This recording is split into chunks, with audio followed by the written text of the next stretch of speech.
Hey guys, this is Goobridge with Team TFB, and today I'm going to be showing you the deck that I used at the most recent locals, and I got 4th place with. Pretty happy about that. But it's an Agent Faeries deck. It's not the meta version, which is really cool, in my opinion, because I don't like seeing meta. You see meta a lot, and it's not fun playing against meta because you go in knowing that you're probably going to lose if you're not playing the most recent meta. So this is my variant on it, and it got me 4th place, like I said, so I'm just going to kind of share that with you. But first we have 3 Hyperion. You all know what he does, at least I'd hope so. If not, he is a 2700, 2100. He's the boss monster. You can special summon him by removing from play an agent monster from your hand or your graveyard. He has a second effect, and you can remove from play a light type fairy monster from your graveyard and pop a card on the field, which is really cool. You can do that twice a turn if you have Sanctuary in the Sky on the field, which I love, super awesome. But yeah, he's the boss monster, he's large and in charge, and he's gonna be most of the damage that you do. So yeah, 3 of him. I run 3 Jupiter, because he's the beater, basically. He's an 1800, 1000. His first effect is, once per turn, you can remove from play the agent monster from your graveyard, and you can buff any monster on the field, on your side of the field, by 800 for his attack power. He has a second effect. If Sanctuary in the Sky is on the field, you can pitch a light type fairy to special summon a remove from play monster. So light type fairy monster, my bad. And he's also a 4-star, so you can use him with another 4-star and Exceed if that's your last resort, or if you just want to go big or go home. So yeah, Jupiter, you need to run 3 of them. Got Earth. Used to be 3, but now it's limited to 1, which is kind of sad. But you can pretty much do a 1-turn Hyperion with it. If Sanctuary's on the field, you can use Earth, search Hyperion out of your deck to your hand, and then remove from play Earth and special summon Hyperion. But since that's pretty much got limited, it opens up more options, such as she's a tuner, she's also level 2, so you can synchro with it now. You can exceed level 2 monsters, which I don't know why you do that when you could just synchro. But you do get the search regardless, but it's not for Hyperion. If Sanctuary in the Sky is not on the field, you can search for the agent monster and put it in your hand, so you can work that in conjunction with Venus. It's just a really good card to have. I run 1 of them because that's all you're allowed. I run 2 Venus. The effect that it has is you can pay 500 life and special summon a mystical shine ball from your hand or your deck. Use that, 2 shine balls, got a gotchi, then now it's a 2000 attack. So yeah, that's pretty much it. Coordinated with Earth, and you can make a Catastor, which is what I did. That's pretty much it for Venus.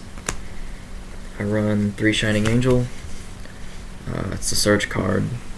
It's a fairy. It's also level 4, so you can exceed. Yeah, that's pretty much the only reason that I run it, is it's defense 2, because it dies and you can special summon something to take its place. Yeah, that's pretty much it. Only run 2 Mystical Shine Balls, which a lot of people, I don't know if a lot of people do or not, but from the fairy decks that I've seen, they run 3. But I only run 2. I don't feel the need to pay that extra 500 just to get a useless Shine Ball on the field. So I do the 1000, and then I exceed into gotchi, and then that makes your Venus a 2000, and then you got a gotchi on the field without having to pay an extra 500. So there's that. This next card kind of pisses people off because they're not really expecting it. But it's a Marshmallow, and I run 2 of them because you're allowed to run 2 of them. And you guys know this effect. If he's attacked while he's face down, the attacker loses 1,000 life points. So that's pretty awesome. Plus he's a wall. And he's level 3. So you could synchro with him, you can exceed with him, or you can just use him, like I said, as a wall. But you gotta watch out for TTs, because if you use him and then build up, people could just knock them all down. But yeah. I run 2 Consecrated Light. You might be asking why, or you might not be, but I'm gonna go ahead and tell you. The effect of Consecrated Light is neither player can normal summon or special summon dark type monsters, which is really cool and really beneficial with the recent decks that have been made, such as Dark Worlds and Insectors. And since Insectors are meta and super OP, you can pretty much stop them in their tracks with Consecrated Light. Not only can they not normal summon or special summon them, but you can't make attacks with them. So if there's already one on the field and you play Consecrated Light, you're in like Flynn. You're safe. You don't have to worry about it. It's a 0/0, so if they do play something, you need to watch out. You should probably summon it and then next turn go to defense so you don't lose life if they attack over it. That's really the only reason I run it, and I run 2 just for that reason. But yeah, so that's it for Consecrated Light. The last monster I run is Honest, and you guys probably know why. His effect for battle damage, you know. But if all else fails, he's a 1900 defense.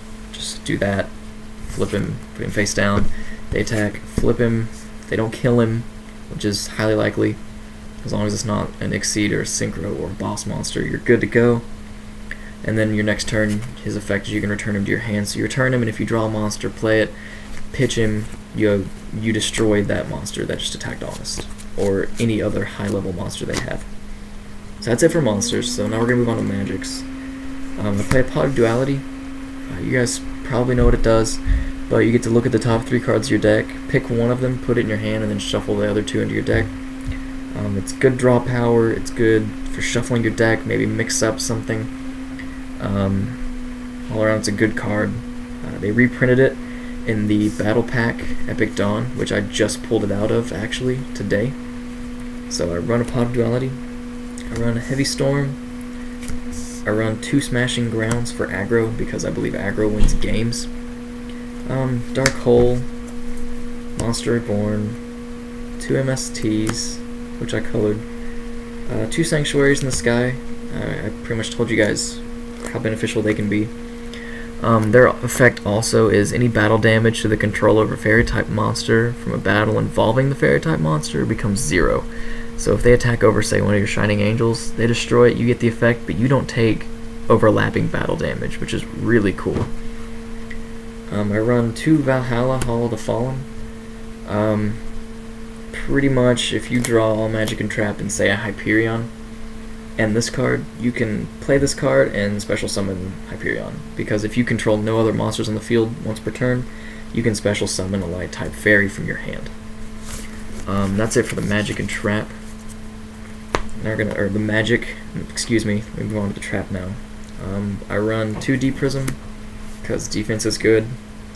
I run 2 TT, because, you know, it's good to have. I run a Mirror Force.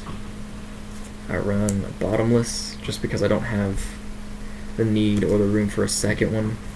I run a Solemn, Call the Haunted, and this one kind of trips people up, and it actually helped me beat Meta Dragons at my last tournament, which is really cool, but it's Magic Cylinder. You guys know what it does. It redirects an attack back at the opponent directly at their life points, which is very helpful. So yeah, that's it for the deck. For my extra deck, at the time I didn't have a lot of extra deck for this one. I only had 4 cards. I used Zen Master, Gotchi, Stardust, and Cataster. Since then, like I said, I just bought the Battle Pack Epic Dawn today. I pulled quite a few extra deck cards out of it that people have actually been telling me to get.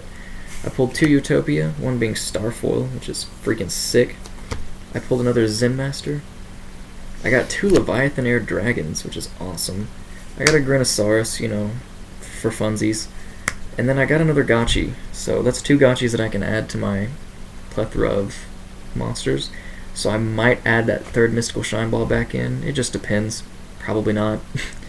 But those are the extra cards that I got, which I will be adding into my extra deck for the coming tournament. Keep in mind, I played these at locals. I got 4th place. It's not perfect. It's still being made. I had ordered 2 cards in the mail, 2 Archlord Christias, and if you guys don't know what they do, if you have 4 fairy types in your graveyard, you can special summon the card from your hand. When I do, you can target 1 fairy type monster in the grave and add the target to your hand, and neither player can special summon monsters. If the face-up card will be sent from the field to the graveyard, it returns to the top of your deck instead. So, I wouldn't say it's OP, but it's really good. I got both of them in the mail today, so I'm going to be adding those to my deck.